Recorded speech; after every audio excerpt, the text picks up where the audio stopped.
Hello and welcome.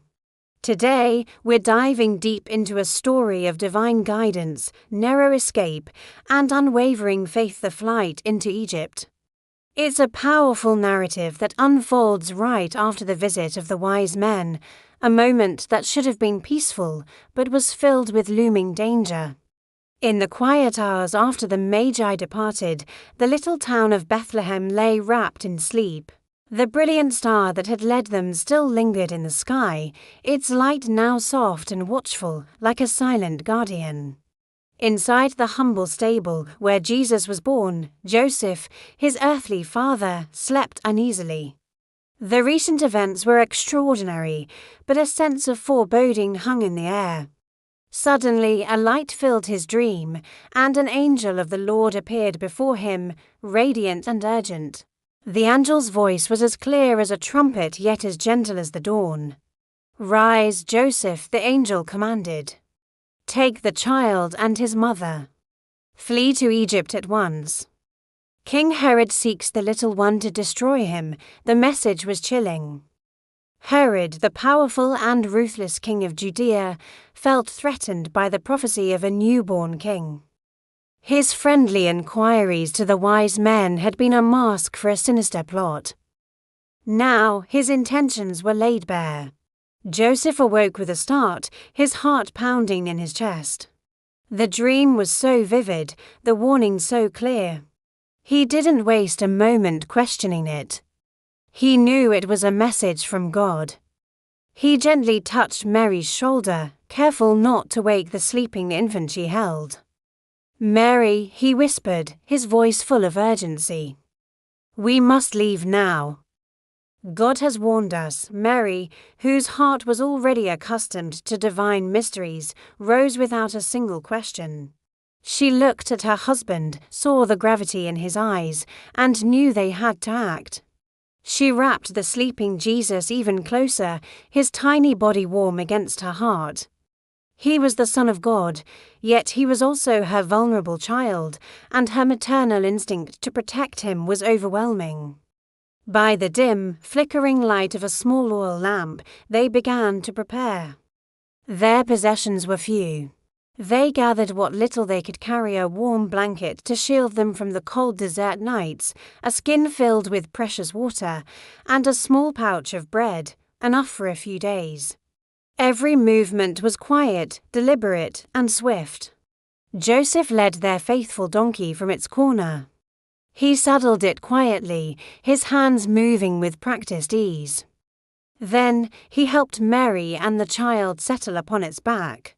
The donkey, a symbol of humility, would carry the hope of the world to safety. Under the deep cover of night, with only the stars as their witnesses, the Holy Family slipped out of Bethlehem.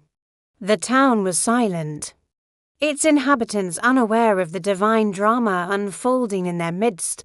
The roads were deserted, and the air was cool and crisp against their faces. Their journey southward began. The only sounds that accompanied them were the soft, rhythmic footfalls of the donkey on the dusty path and the distant call of a night bird. They were fugitives, fleeing a tyrant's rage, but they were not alone. They were under the direct protection of God. For many days and many nights they travelled. The journey was arduous and fraught with peril. They crossed vast, dusty plains where the sun beat down relentlessly during the day. They navigated through lonely valleys where shadows lingered and every sound seemed amplified. They passed through small villages where the faces of strangers were a mix of curiosity and indifference. Along the way, they encountered moments of grace. A kind stranger might offer a drink of cool water from a well. Another might point them to a sheltered corner where they could rest for a few hours, away from prying eyes. These small acts of kindness were like glimmers of light in the darkness of their flight. Whenever the baby Jesus stirred or cried, Mary would sing to him softly, her voice a soothing balm. Joseph, ever vigilant, kept watch.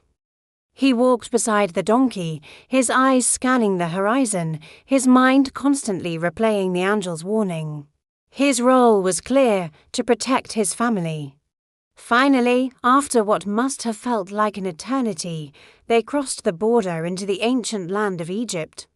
This was a land steeped in history, a place of wide, life-giving rivers and tall, swaying reeds. It was also a land of refuge, a place where God's people had found safety long before, in the time of another Joseph. Here, far from Herod's reach, they were anonymous. They were just another family of Hebrew immigrants seeking a new life.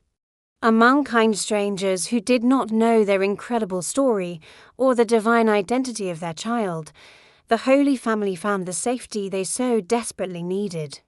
They settled in a small, humble house.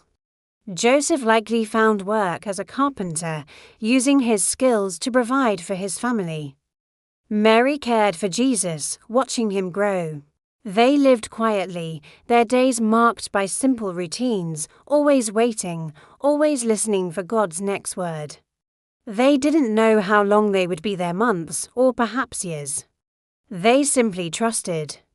Then one night, after some time had passed, the angel returned to Joseph in another dream. The message was one of release. "Rise," the angel said, his voice now filled with relief. "Those who sought the child's life are dead.